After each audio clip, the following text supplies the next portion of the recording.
રાજ્યમાં આગામી 4 દિવસ હવામાન વિભાગ અને હવામાન નિષ્ણાંતો દ્વારા ગુજરાતની અંદર અતિથી ભારે વરસાદની આગાહી કરી છે કે જેના ભાગરૂપે આજ વહેલી સવારથી જ રાજ્યના અલગ અલગ જિલ્લાઓની જો વાત કરવામાં આવે તો એ પાણી થઈ ચૂક્યા છે। કોઈ જિલ્લાની અંદર કોઝવે ડૂબી ચૂક્યા છે તો કોઈ જિલ્લાની અંદર કોઝવે અથવા નદી નાળા જે છે તે છલકાઈ રહ્યા છે। નમસ્કાર, આપ જોઈ રહ્યા છો ન્યૂઝરૂમ અને આપની સાથે હું છું પ્રદીપ। હવામાન વિભાગ અને હવામાન નિષ્ણાંતોએ રાજ્યની અંદર આગામી 4 દિવસ અતિથી ભારે વરસાદની આગાહી કરવામાં આવી છે।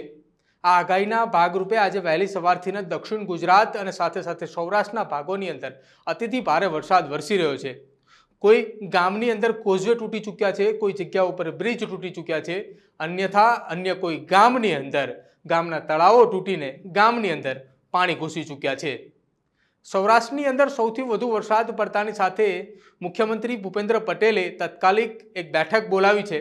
ગાંધીનગર ડિઝાસ્ટર મેનેજમેન્ટ ખાતે એક બેઠક બોલાવવામાં આવી છે। જે બેઠકની અંદર રાજ્યના તમામ મંત્રીઓ જે છે તેમની સાથે સાથે કલેક્ટરોને લઈને એક બેઠક યોજવામાં આવી હતી। જલ્દીથી જલ્દી રાજ્યની અંદર જે કોઈ પણ જગ્યા ઉપર રાહત અને બચાવની કામગીરી કરવાની હોય ત્યાં સુધી તમામ કામગીરી પહોંચે તે હેતુ મુખ્ય હતો। આ સાથે સાથે બેઠકની અંદર માર્ગ અને મકાન વિભાગ, સાથે સાથે ગૃહ વિભાગ અને હવામાન વિભાગ સહિતના તમામ અધિકારીઓ જે છે તે આ બેઠકની અંદર હાજર હતા। આ સાથે સાથે સ્ટેટ કંટ્રોલની મુલાકાત લીધા બાદ રાજ્યની અંદર વરસાદની કેવા પ્રકારની પરિસ્થિતિ જે છે તેનું પણ તેમણે નિરીક્ષણ કર્યું। હજુ વરસાદની આજના દિવસની અંદર શરૂઆત થઈ છે, ત્યાં તો અમદાવાદ જેવા મેગા સિટીની અંદર પણ પાણી ભરાવાની પરિસ્થિતિ જે છે તે જોવા મળી રહી છે। બીજી તરફ રાજ્યની અંદર તહેવારોની સિઝન ચાલી રહી છે, લોકો બહારગામ ફરવા માટે જઈ રહ્યા છે અને તમામ જગ્યાએ વરસાદી માહોલને લઈને હાલ તો ધાર્મિક સ્થળો ઉપરથી પણ જે છે તેવી અપીલો કરવામાં આવી રહી છે કે જ્યાં સુધી જરૂર ના હોય ત્યાં સુધી ઘરની બહાર ના નીકળો।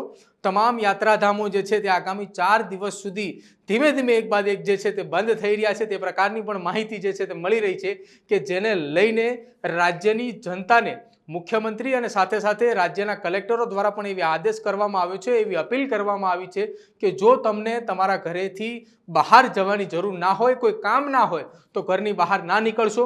ન્યૂઝરૂમ પણ આપણે એક અપીલ કરી રહ્યું છે કે જો આપને અત્યારે હાલ ઘરની બહાર કોઈ કામ નથી તો આપને પણ ઘરની બહાર ના જવા માટે અપીલ છે।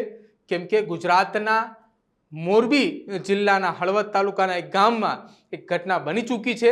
હવે આવી બીજી કોઈ ઘટના ન બને તે પહેલાં જ ન્યૂઝરૂમ પણ આપણે અપીલ કરે છે અને સાથે સાથે ગુજરાતની એ દરેક જનતાને પણ અપીલ છે કે જ્યાં સુધી રાજ્યની અંદર વરસાદી માહોલ છે ત્યાં સુધી આપ આપની ઘરની અંદર રહો, સલામત રહો, જોતા રહો ન્યૂઝરૂમ।